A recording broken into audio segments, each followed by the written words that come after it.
ഓം നമോ ഭഗവതേ വാസുദേവായ. ദശകം 11 ശ്ലോക 7.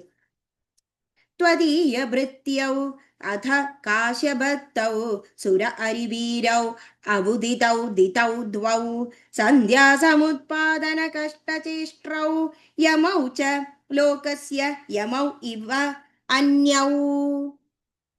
ത്വദീയ ഭഗവാന്റെ ഭൃത്യാം ഭൃത്യന്മാരായ അധ പിന്നീട് കാശ്യപ കാശ്യപ മഹർഷി തൗ രണ്ടുപേർ സുരാരി അസുര വീര വീരന്മാർ ഉദിതൗ ജനിച്ചു ദിതൗ ദിതിപത്നി ദ്വൗ രണ്ട്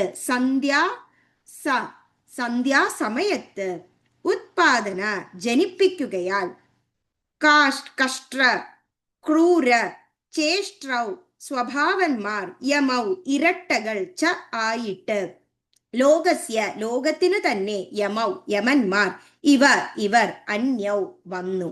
ഈ ദശകത്തിൽ ഭഗവാൻ ആ ഹിരണ്യാക്ഷന്റെയും ഹിരണ്യകശിപുവിന്റെയും ജനനത്തിനുള്ള കാരണത്തെ നമുക്ക് പറഞ്ഞു തരുന്നു.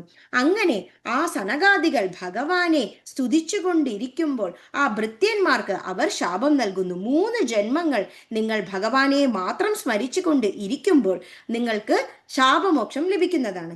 അങ്ങനെ ഭഗവാന്റെ ഭൃത്യന്മാർ കാശ്യപ മഹർഷിയുടെയും ദിതിപത്നിയുടെയും 2 പുത്രന്മാരായി അസുര വീരന്മാരായി ജനിച്ചു.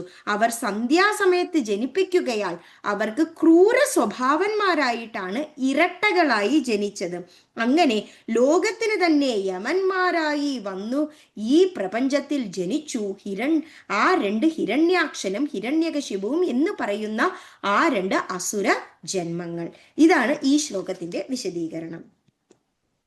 त्वदीयभृत्यावद काश्यपातावो सुरारिवीराबुदितौ द्वितौ द्वौ सन्ध्यासमुत्पादनकष्टचेष्ट्रौ यमौ च लोकस्य यमाभिवान्यौ. श्रीहरे नमः गोपिका जीवनस्मरणं गोविन्द गोविन्द. नारायण अखिलगुरो भगवन् नमस्ते. Thank you.